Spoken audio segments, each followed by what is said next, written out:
Under the Radar, bringing movies and people together, one frame at a time.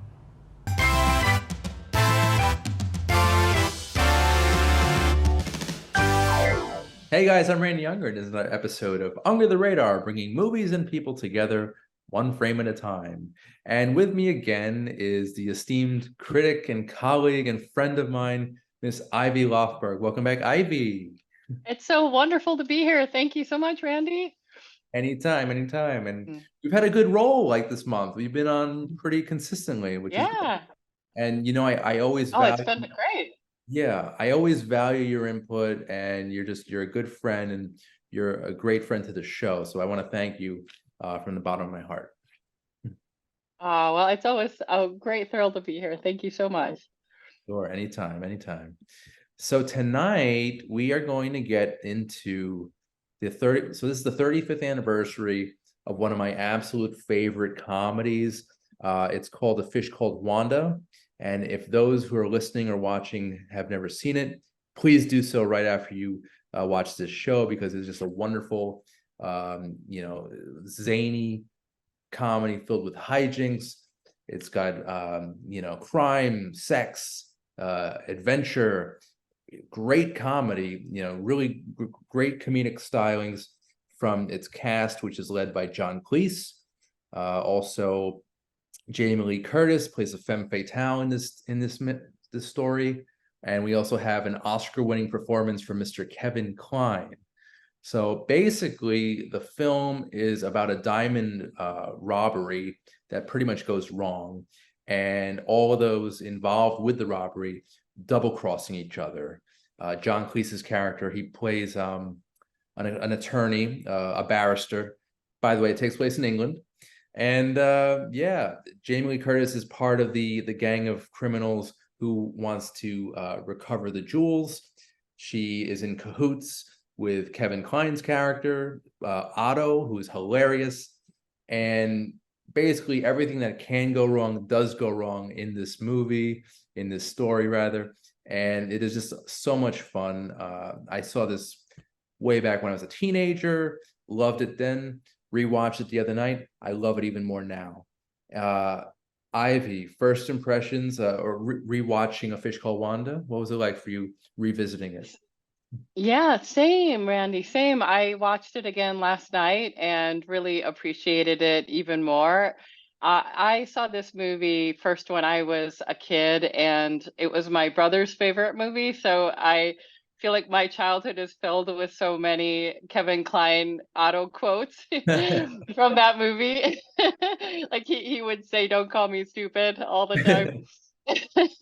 That's And so it really became part of our family, that character in such a great way. And rewatching it, it was really wonderful to kind of see now how unusual A Fish Called Wanda is as well, because so many of those heist movies really have such a pace to them, and they have a really particular style that's kind of set to move really slick and really fast. And I think of like oh yeah. the Ocean's 11 movies, and typical heist movies are pretty slick and fast moving. And Fish Called Wanda really takes its time. It actually feels a lot more like a comedy, or like a comedy drama in the way that it's paced, I find.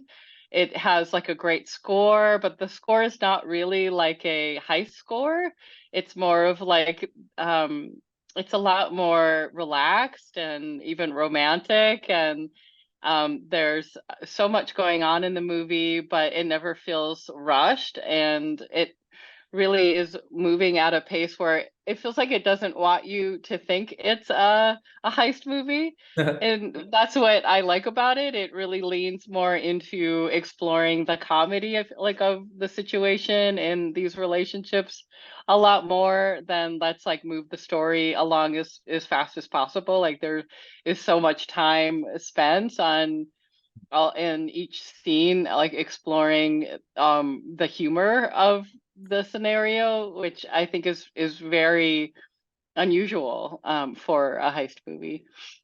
I love the character interactions. They're so funny. Each performance just lends itself so well to one another. And I just want to mention, you know, we've got John Cleese and Michael Palin, who are Monty Python alum.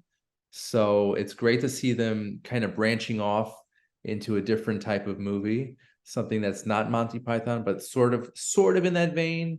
And yeah, just each one of these, even Jamie Lee Curtis, they're all so on point, comedically, brilliant performances. And you know, every time they basically meet one another, it's just a hilarious interaction. Especially, I'm thinking specifically when Kevin Kline and Michael Palin meet with the chips up the nose, where he's trying to find information from him, where the diamonds are, and it's just such a hilarious movie. I also wanted to mention that this was actually the very first DVD that I ever bought, back in like 1999. This was my very first DVD. So I don't know what that says about me, but as a film collector, yeah, sure. This was my first DVD, and I'm proud of it. I love that. I Yeah, love that. Great taste in movies. Like that's thank, such a great memory that thank, that was your very first DVD. yeah, for sure. I'll never forget it. A 15-year-old Randy, watching A Fish Called Wanda on DVD, and it was on my computer too. I didn't have a DVD player yet. It was on my through my computer. So good memories, good memories. So we I love also, yeah, we have Kevin Kline, who is so great in this role that won him an Academy Award. Uh, Ivy, what did you think of Otto and Kevin Kline's portrayal of this very bizarre character? it is one of those characters I feel like only Kevin Kline can play. I can't imagine anyone else really pulling it off the way he does. He's really gifted at I feel like playing the really obnoxious American in England. He couldn't be more different than the other characters in the movie, and I feel like he really leans in with a lot of humor to being the really obnoxious American who's over the top with everything and does everything over the top, almost like a cartoon character in some scenes. And when he like sniffs the boot and like sniffs his armpits and like get ready for sex, just those Right. like very over the top, but he does it so gracefully and so effortlessly. It has just a real smoothness to it too. It never feels like he's trying to make people laugh. It more feels like he's just enjoying making this character as ridiculous as is possible in a way that is still really grounded, which I think is really why he won the Academy Award. I can't imagine a more difficult thing to do because comedy is, the hardest to make a character so crazy and outlandish, but he never feels like he's in a different movie is pretty spectacular. Feels like almost like the Wile E. Coyote, chasing after the diamonds here. uh, Yes, and I exactly. and I agree. Yeah, like I can't imagine any other actor portraying this character. It's really brilliant. And yeah, he is grounded, but at the same time, he's totally out there, totally wacky. And that like conflict in his personality is so present and prevalent in this movie. And that is definitely why, yeah, Ivy, why he won the Oscar. Just so good, such a great performance. They're all great. I think John Cleese too, kind of plays like the straight man here. And you know, he's totally infatuated with Jamie Lee Curtis's Wanda. And you know, you kind of feel for him. You know, he's in a loveless marriage. His daughter pretty much can't stand him. You know, he's just a working guy, and he meets this beautiful woman who basically represents excitement and adventure. And it's really his story in a way. It's his like his journey to find happiness and love. And Jamie Lee Curtis is basically just, getting involved with all these guys, and you don't know what's going to happen next, which is, I think, part of the movie's charm. It's like, it's basically almost like a mystery too, like what's going to happen, and you're along for the ride. So it's a really quality film, really quality film.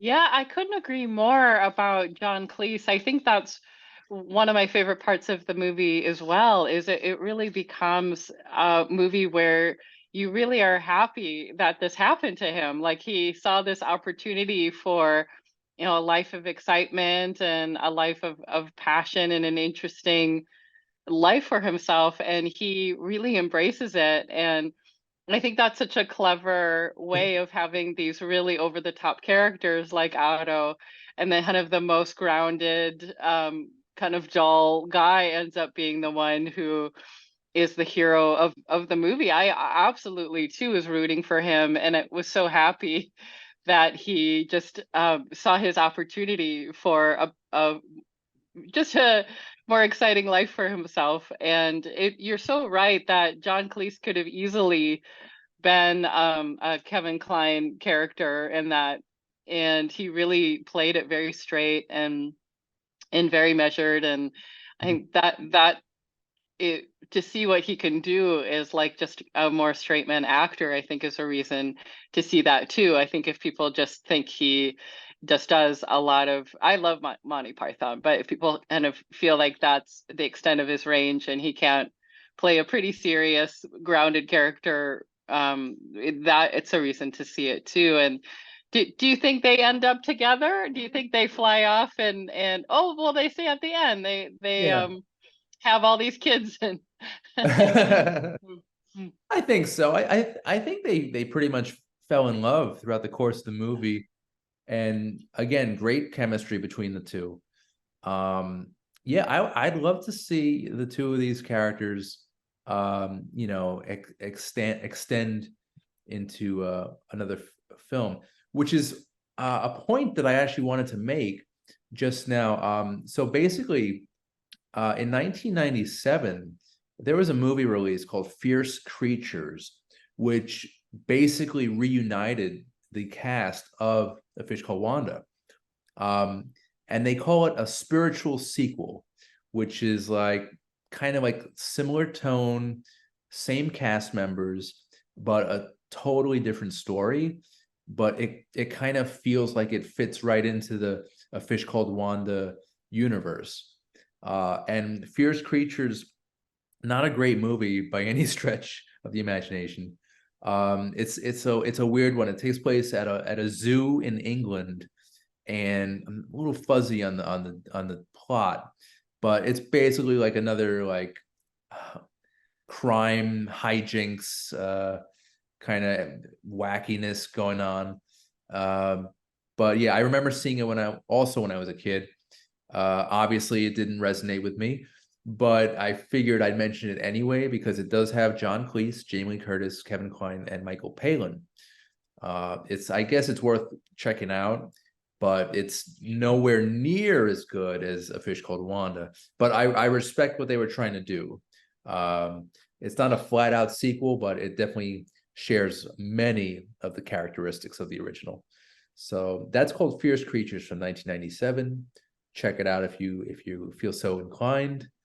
But yeah, A Fish Called Wanda. It's an absolute classic comedy gem. I think it's in my top 10 all-time favorite comedies. How about you, Ivy? it really is for me too. I feel like every time I see it, I see something new, and I really love how many like little set pieces it has in it as well that I feel like could be a Monty Python sketch, like when he like goes and he's an animal lover, but he keeps accidentally killing the dogs instead of, and I'm an animal lover too, so it's just like the setup of an animal lover who has to like off this woman, but he keeps killing her dogs by mistake, and it's breaking him as a person. Yeah. It's just really it's just funny, and I really appreciate movies like that where it's just funny. It's not something that is trying to make you work too hard, or is trying to say too much. It's just that premise alone. It's like, okay, that's enough. That's really like hysterical. That poor guy. Yeah, it's definitely got some black comedy, some really dark stuff going on, especially with Michael Palin's character, and yeah, killing the dogs, eventually the old lady.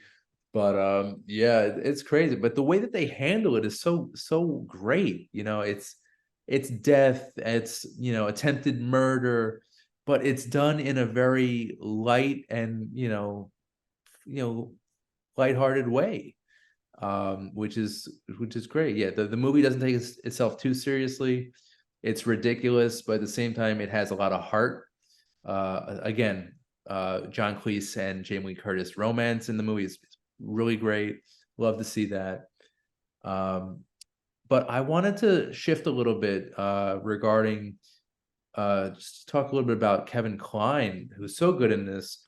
Uh, I am a huge Kevin Kline fan. He's done a ton of fantastic films. There is one film that really comes to mind right off the bat, Dave from 1993, celebrating its 30th anniversary this year. And basically, Kevin Kline plays a guy who he looks identical to the current president. Now, the current president, he basically dies uh, making love to a woman, and in order to avoid negative publicity, they enlist this lookalike played by Kevin Kline to be the current president, and he has no idea what he's doing, and he falls in love with the first lady, and it's just a very silly comedy, kind of in the same vein as A Fish Called Wanda, and also directed by one of the greats, the late great Ivan Reitman of Ghostbusters fame. So yeah, Dave comes to mind. Whenever I think of Kevin Kline, I think of Dave automatically, because it really showcases his range comedically. And there's a bunch of other films too I want to get into, but Ivy, how about you? Are you a Kevin Kline enthusiast? I absolutely am, and yeah, I totally agree that Dave is such a gem. It's a wonderful movie, and I'm a huge Kevin Kline fan. I was re-watching Grand Canyon last night, Okay. which it really made me start thinking that Kevin Kline, I feel like, represents this really interesting time in film that I feel like now they're things that you would see on television, on cable television. And it's like these were movies that we had before we had the golden age of television. Right. Like the Grand Canyon, when I watch it, I'm like, oh yeah, this is something now I feel like I'd see on like Apple TV or HBO. Okay. And I feel like I'm really excited that we're talking about Kevin Kline too, because I feel like I went back and so many of his movies won major awards. Yeah. These are incredible award-winning films that feel like, because I think we're so used to seeing a certain kind of drama now on television, I feel like it's easy to forget that they used to be more in the movies than they are now. And Yeah. so watching it there was something really comforting about it. Like I remember actually like going to the movies and watching like an hour and a half, like nice, like thoughtful drama, and I know it feeling very like warm and cozy, and this very thoughtful, expansive storytelling that nothing really cataclysmic happens in Right. these movies, but they're like the acting in it is extraordinary. And I find like Kevin Kline is such an incredible actor, where you can see how good he was on the stage, because he really is able to act in a way where he's always present in the scene, he's always doing something, and he's always entertaining. Like he never forgets that every scene also has to be entertaining, and he really draws the audience in with what he's doing, and he knows how to be so broad and over the top and still never like lose the audience. And I feel like he's a great example, I feel like, of really award-winning stage actors coming into film and kind of bringing in the qualities of that make them very special to Mm. watch on film. Like like they understand it on a level that just actors who are only ever in film, I don't feel like they quite get, like how to hold both at the same time Yeah. and be kind of very grounded and very outrageous at the same time, or just, or be just very dramatic and serious and still be very entertaining to watch. So I feel like Kevin Kline is really so masterful at that. Yeah, Mm. he's definitely brilliant at dramedy, which is life. Real life is, it's funny, it's heartbreaking, and it's everything in between. And Kevin Kline, in most of his performances, he definitely he toes that line. You know, he's very, like you said, he's present. He can be a little intense. He could be really hilarious, and he's a lot of his movies are just really examples of just fine filmmaking, like Grand Canyon, The Big Chill, of course. Even In and Out, one of the great comedies of the 90s, I'd say. I think he should have been, I don't know if he was nominated for that, but if he wasn't, he should have been. And fantastic performance there. I also have a guilty pleasure of mine, and I think this film, one of the few good things about this movie was Kevin Kline's performance. West, Wild Wild West. Um, he was great. I thought he was the perfect straight man to Will Smith, and I really wanted to see more of him. I thought they had good chemistry in this really disaster of a film. But I definitely remember his performance and it being among the best of that time period. Um, yeah, Grand Canyon, though, I haven't seen, but from your glowing recommendation, I think I'm going to check it out. So that's good. Yeah, I love the Wild Wild West reference. He's excellent in that. And what also really like that movie because I just love a movie that is not afraid to be outrageous and just to have a big crazy vision. And I'd much rather watch with incredible actors. So I personally, if I were like on a plane and I wanted to entertain myself, I'd much rather see something like that that's just a big fun mess. It's people who are really trying to do something interesting and swing for the fences and trying to make something really outrageous, than a movie that kind of is trying to play everything really safe. So I it's a guilty pleasure for me too, and I think Kevin Kline is incredible, and I think that's what makes him a really interesting actor too, that he would want to do something like that. That is such a wild performance. He has like this energy that he really can be the jester and the fool, but he also has leading man energy. So Yeah. both of those things combined, I feel like make him just a really solid actor. I feel like I've never seen him be dull or boring, even in the terrible movies. He's always bringing his A game. Yeah, I love that statement. He could be the jester, and he could also be, yeah, a leading man, or he could be the jester or the king. So yeah, that's proof that the man has range. Any actor that can do both is fantastic. They reminded me of an example of another actor, Jack Nicholson. Jack Nicholson is probably one of the few actors who could play both Felix and Oscar. 100%. So I think Kevin Kline kind of falls within that spectrum.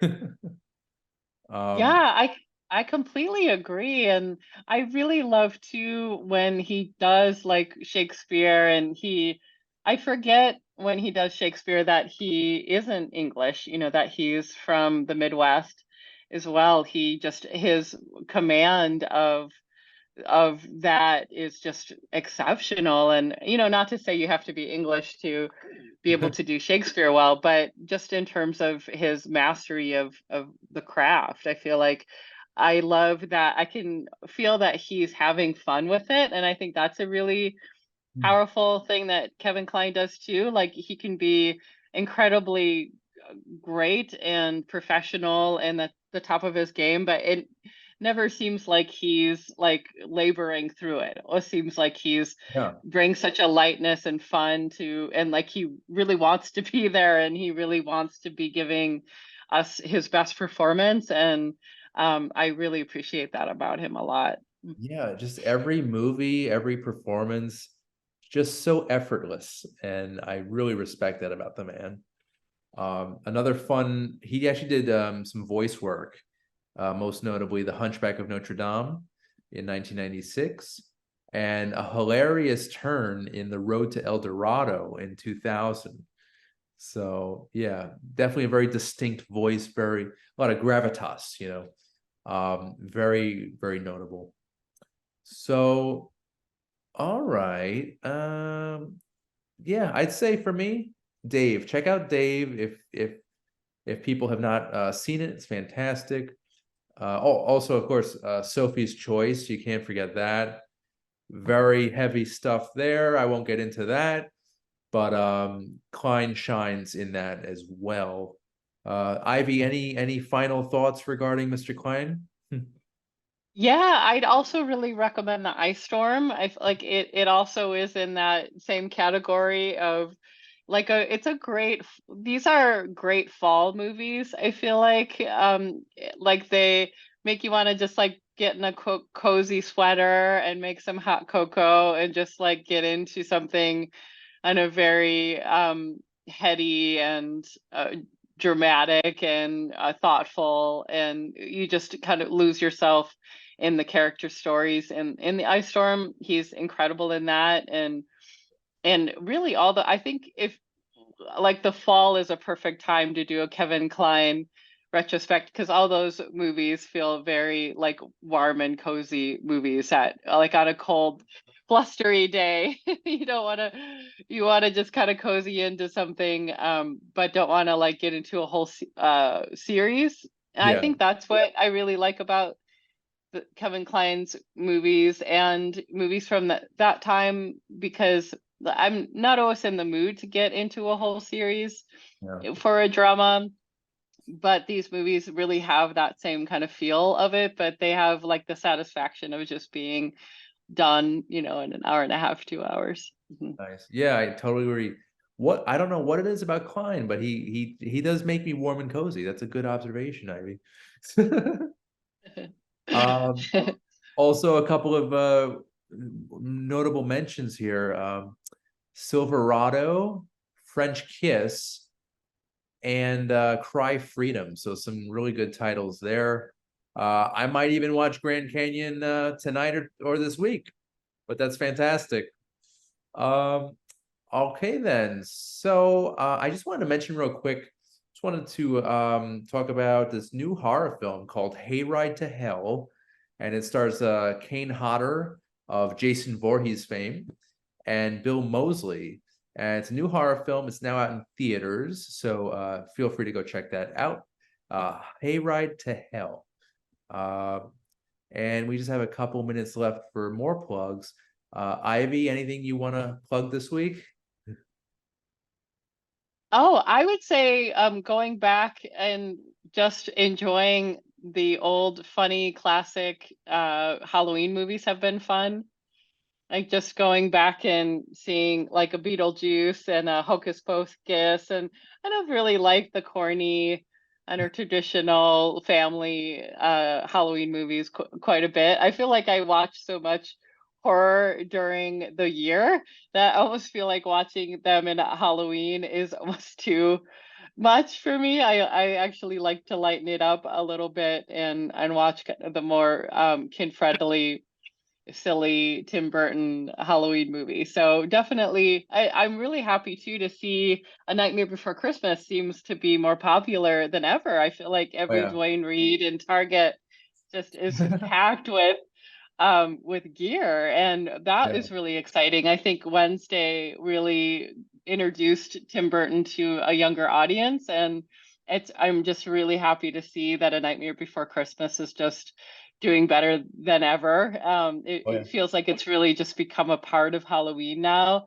and so that's very exciting that a movie like that doesn't kind of get lost in all of the hundreds and hundreds of movies that come out. It's truly a classic. So a big Tim Burton plug.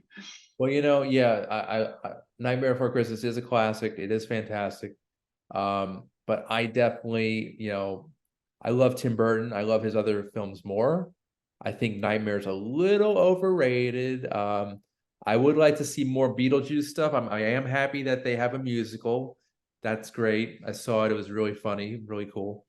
But I want to see some more stuff, maybe like, Edward Scissorhands or Sleepy Hollow, stuff of that nature. Yeah, I love Burton, so it'd be great to see those films represented more. But that might be another episode right there. So yeah, you also touched on it, Ivy. So Halloween is next week. Do you have any special plans?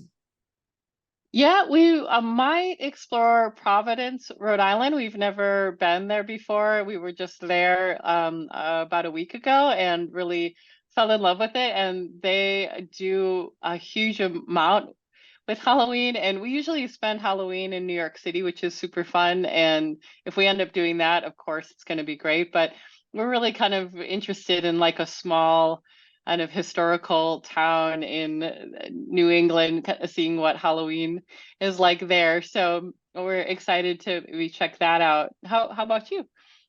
So this weekend actually is gonna be it's a charity event slash Halloween party called Scares for Cares. It's in Lynbrook, Long Island.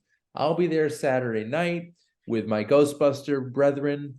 We're gonna have the Ecto One car present for photo ops and fun stuff. If you want to know more, feel free to send me a message. I can send you all the information. But basically, it's a charity event that benefits a very special cause. And yeah, my friend has been involved with it for the past couple of years, very closely. And I always show up because he's a good buddy of mine. It's a lot of fun, a lot of cool costumes. And yeah, again, Scares for Cares. Send me a message for more information. You could just find the flyer on my Instagram. So all that fun stuff. I'll also be doing a special event with the Ghostbusters on Sunday. And yeah, that should be about it in terms of Halloween stuff. Do you have a costume picked out, Ivy? Gosh, not yet. I always mess up and just decide the night of. I usually go for it's Professor Kitty. It's just I put cat makeup on and glasses and some ears. So I think like each year I'm finding I'm building on it a little bit more. Like Okay. she gets a little bit more sophisticated, I think, each year. So we'll see what happens this year. But I'm excited to hear you're gonna get to be a Ghostbuster for Halloween. That's you're the man. Not it's thank you, but it's not just Halloween. It's every day of my life. No. That's awesome. I do it as often as I can, but New York Comic Con was amazing. Had fun there. However, the proton pack, it's heavy. So when you're walking around, it's really a marathon. You're lugging this thing, but I wouldn't trade it for anything else in the world. It's a great feeling. Doing the good work, the important work. Thank you, Ivy. Appreciate it. And for those listening and watching, if you want to actually see episodes of Under the Radar, the video will be on Manhattan Neighborhood Network, and it's every Monday at 11 a.m. Eastern, 8 a.m. Pacific. Also, feel free to subscribe to the Under the Radar YouTube channel. And as always, you can listen to Under the Radar on Slam Radio through Sirius XM channel 145 every Thursday at 8 p.m. Eastern, 5 p.m. Pacific. Ivy, I want to thank you.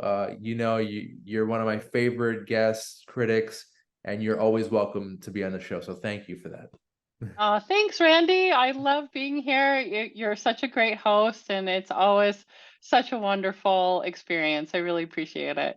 Thank you so much. Thank you. And all those listening and watching, thank you for tuning in. I'm Randy Younger. This has been Under the Radar, bringing movies and people together, one frame at a time. We'll see you next time. Take care, guys. Under the Radar is brought to you by Magnitude Jewelry. Add a 2 to match your attitude. Patent pending, interchange genuine gemstone and crystal EMF protection jewelry. For more information, please visit magnitudejewelry.com/gemgirl or call 718-268-6634.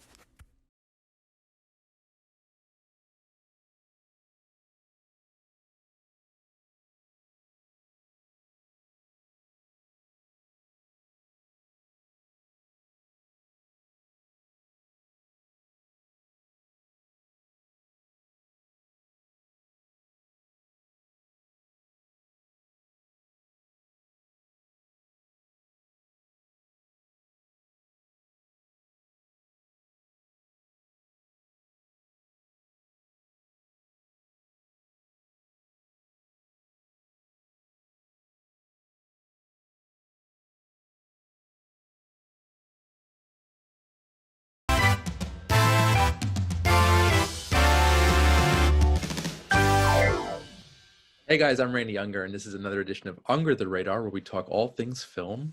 And with me today is filmmaker, actor Arturo Lizardi of the new medieval fantasy film Trail of Ashes. Arturo, how's it going? It's going great. Thank you for having me. Sure. So the film it's great, it's beautiful, it's deep, it's extremely well acted. Tell me, how did the project originally come about? Well, it's basically I wrote the initial concept as a book. Started to develop it as a book, and then it transitioned into a screenplay.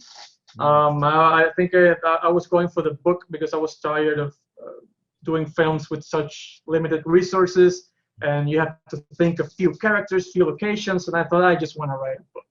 Okay. But then I transitioned back. I made it into a film, and I luckily I had a meeting. I was preparing the project like a concept. I was trying to initially do a concept, maybe a proof of concept in the form of a short film or something to sell the concept. And through that process, I had the chance to turn it into a feature film. That's amazing. That's so cool. Yeah, it was. It really was. And it's a very unique story, by the way. How did it come about? How did the plot come about? How did the premise come to you? Because it's very different from a typical medieval fantasy film. So how did the story originally come about? Well, I've always felt passionate about this grim, eerie stories that somehow felt relevant to the world we live in or situations we live in, even though they're fictional. I drew from history, mainly my country's history with imperialism and just the effects of imperialism everywhere. Where this the empire arrives, and then you're suddenly persecuted for your religious beliefs or your culture or your language. And Puerto Rico is the world's oldest colony, so I certainly brought a lot of history into the film, and then other elements that just I've always loved. Like I told you before, it's sort of like having a cauldron and throwing different ideas. Even the film noir, having an investigation, like a mystery, like this character having the sense of him being lost, or or not things not going as they should be, and we the audience learn through him, you know, the realities of this world. It's also a great tool when you're world building, you know, the challenges in not only in fantasy but science fiction is that you can't just, you know, you can just say, oh, you know, this story is set in New York, and you have an idea of what the laws in New York are like, you know, the moral compass of most people in there. But when you're creating a new world, you have to, I mean, and you don't want to do a chunk of exposition and throw it at the audience. So you have to really learn the economy of words, you know, saying a lot with few words, and those few words that hopefully they say something about that character and his surroundings. And it was a challenge. Yeah, I can imagine for sure. And you mentioned world building. The sets and the locations are fantastic. I felt like I was transported to a different time. Talk a little bit about the locations and the sets. What was that process building those worlds like? Well, I knew that, you know, Puerto Rico has a lot of history. We have El Morro, which is an old fort. I'm actually half Puerto Rican, so I know. Oh yeah? Yeah, I know. Oh, that's amazing. With the cannons and it's a beautiful structure. Yeah. Right. And we were lucky. We were lucky to be able to film in. Oh, that's amazing. In Castillo San Cristobal, which is very close. Okay. And then the forests. You know, we have El Yunque and then so many beautiful places, and I just took advantage of what just nature gave us. That's amazing. Here. You didn't run any restrictions or laws filming there? Oh yeah. Oh no. We had a single day in San Cristobal, so we had to shoot every single scene in that one day. Oh, wow.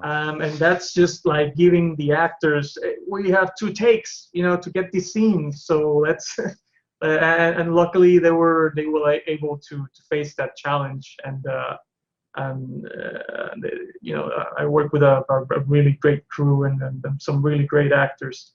And the sets, I mean, we didn't even have the resources to go into a studio to build this set. So they were basically built in an old office that was lended to us. And since the sets were small, you know, they were minimalistic in many ways. We were lucky to be able to do that. The prison, for example, is supposed to be a continuation of what we filmed in San Cristobal in the castle, but we just had one day. So that small set, the prison, was built in that office, and we just matched the walls to the walls over at the castle. So wow. you have to get creative, you know, when you're trying to I mean, just making a film with low resources, even though it's a drama or it's set in the real world, it has its own challenges.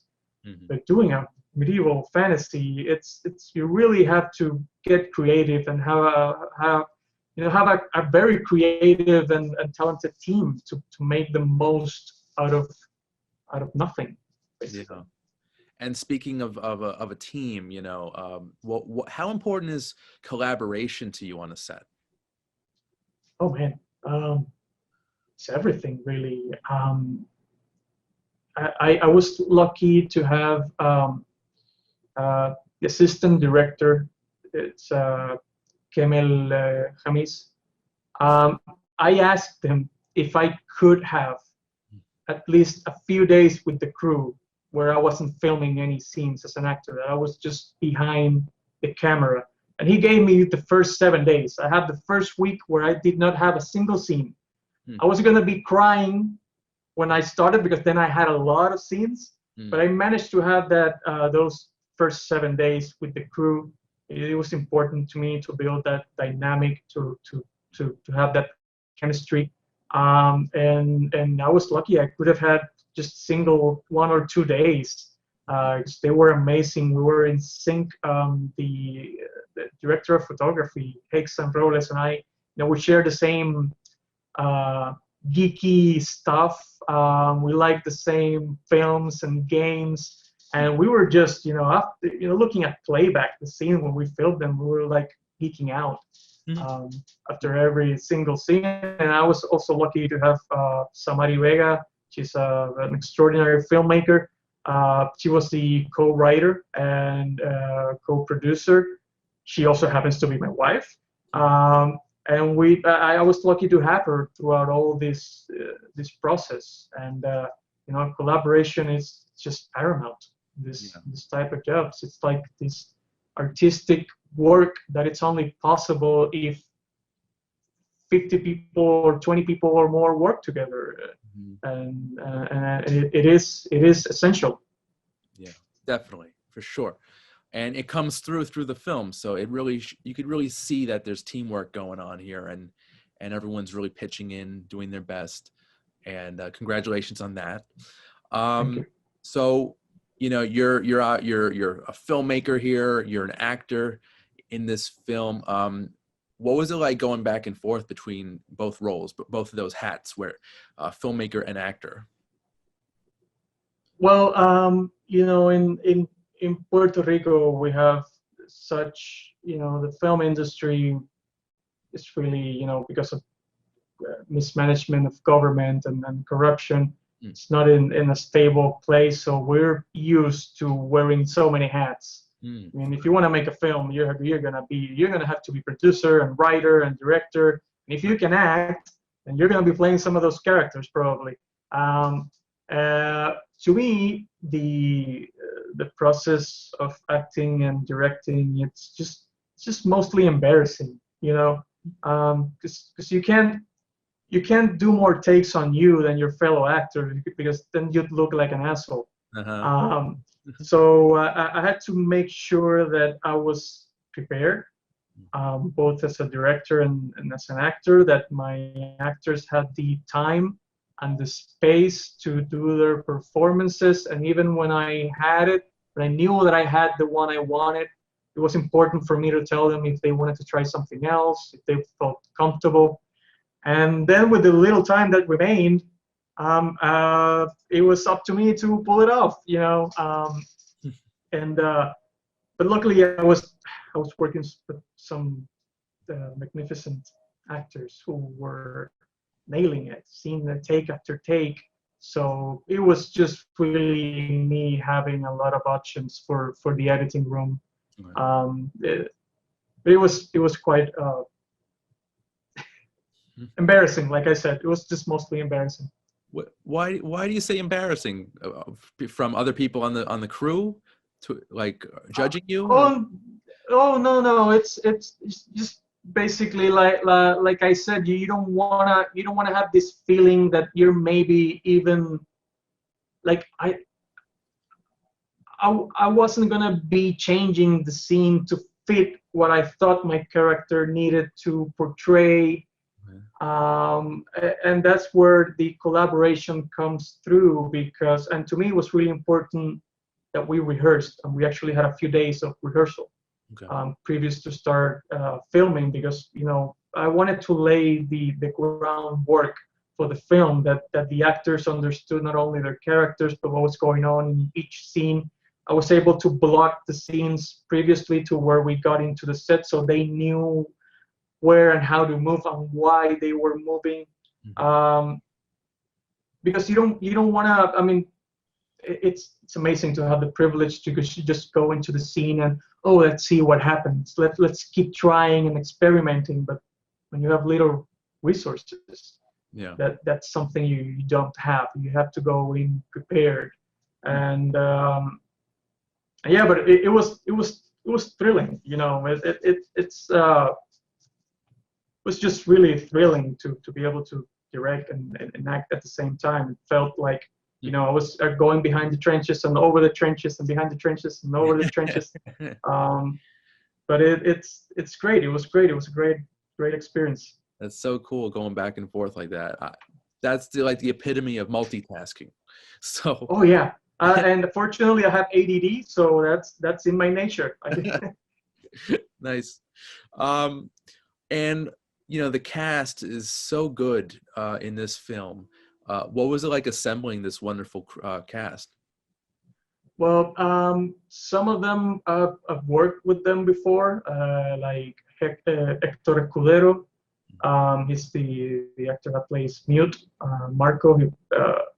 And we went to college together. We did plays in college, and he worked on my first film, and we had that chemistry. I mean, we didn't have to force anything about. If anything, it was difficult to pretend that we didn't like each other or we weren't familiar with each other, even while playing two estranged brothers.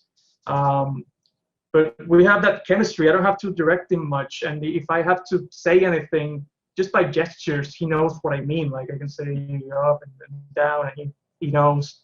And the rest of the cast, like Cecilia Arguelles, the one who plays the first Inquisitor, she was just in that wish list of actors that we knew. We've seen their work, and we were just looking for the right project to invite them in, hopefully collaborate.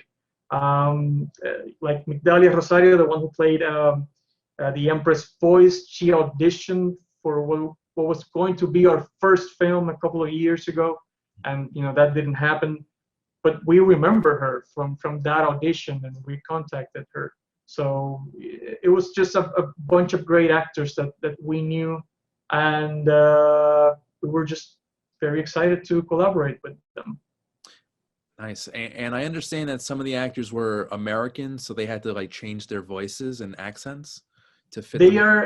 Some of the actors, they've lived in the States. I can't remember if they were like born in the States but moved in here. But they had great American accents, and to me it was really important that struggle of being trying to communicate, knowing you can't be so eloquent in what it is to you, your second or third language.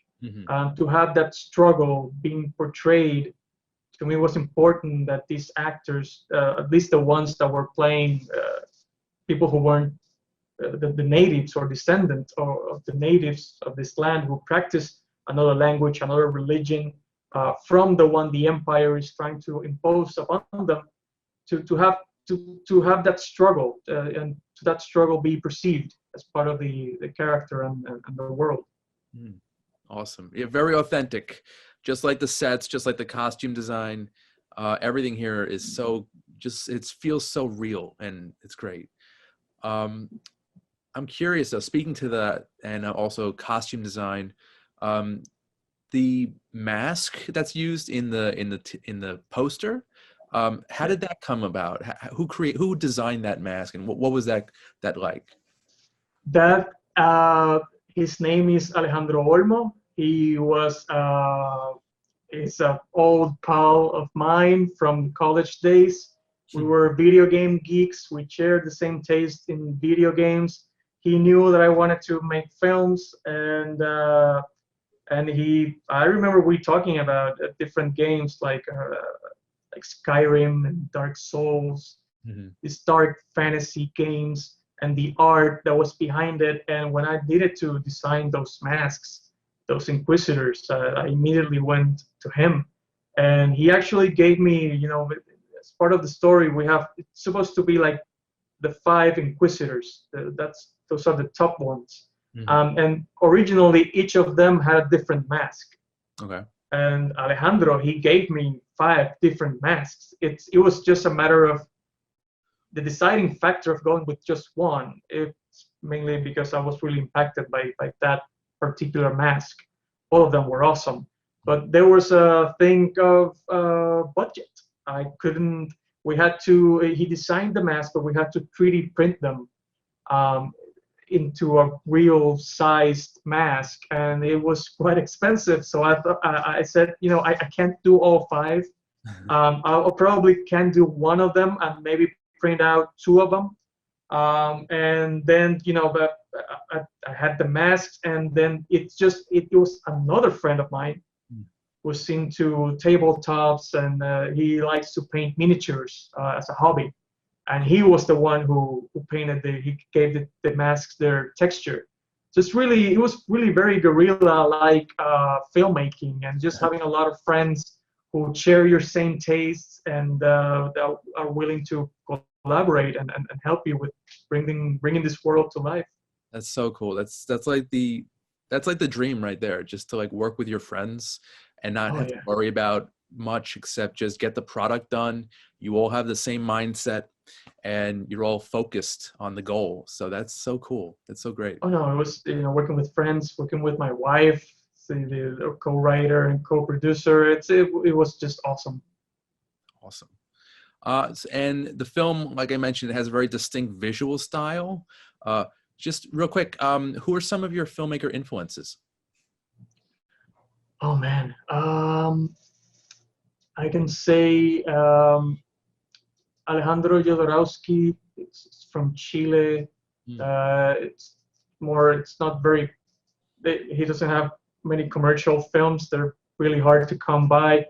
I love, Ridley Scott, for example, when he jumps into sci-fi, or he's just great. And the classics, Kurosawa, Federico Fellini,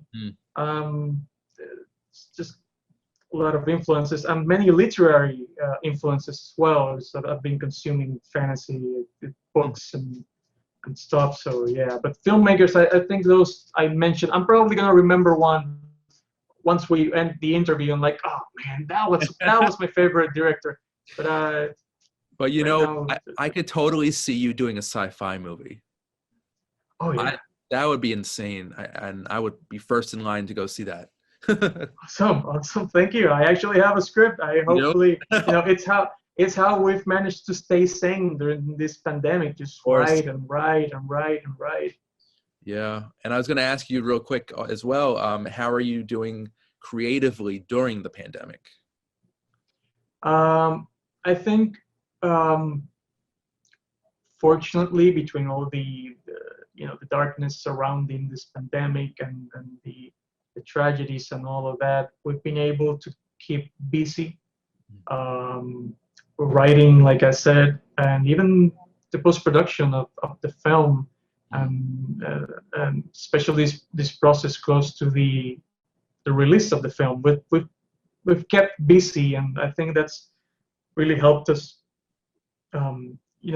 focusing on our future, our career, and like I said, I'm doing this with my wife, so it's like a family thing, and we get together and then create these stories, and I give her feedback, she gives me feedback, and it's just a great way to move in your career and with your family.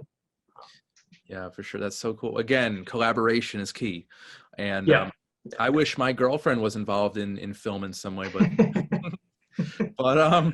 So I'm curious, are there any other projects right now that you're working on that you can talk about? Well, right now, my wife is actually writing. It's in the pre-production of a TV series. It's actually sci-fi fantasy. Awesome. And we're prepping that series, and hopefully we can sell it and we can start working on it soon enough. And of course, I wrote one of the things I'm hoping is that the audience can connect with this film, with the characters, with the world, because there's more story. There's more story there, and we just keep creating and keep sharing. And that's what we're focusing on. Keep working on our careers, and hopefully the TV series soon. Yeah, I so respect what you're doing, and I love the mindset. So keep going. Thank you. So yeah, just lastly, how can people see Trail of Ashes? Well, Trail of Ashes will be available on VOD and all digital platforms on December 1st, 2020. Sweet. Awesome. Well, Arturo Lizardi, thank you so much for your time today. This was amazing. The film is Thank great, you. and I wish you all the best. Thank you. Thank you. Thank you for having me. And those praises, I'll redirect them towards the cast and the crew, Please who do. will be very excited to hear that. Great. Thank you. And guys, thank you for watching at home and on your devices. I'm Randy Unger, and this has been Under the Radar. We'll see you next time. Thanks so much.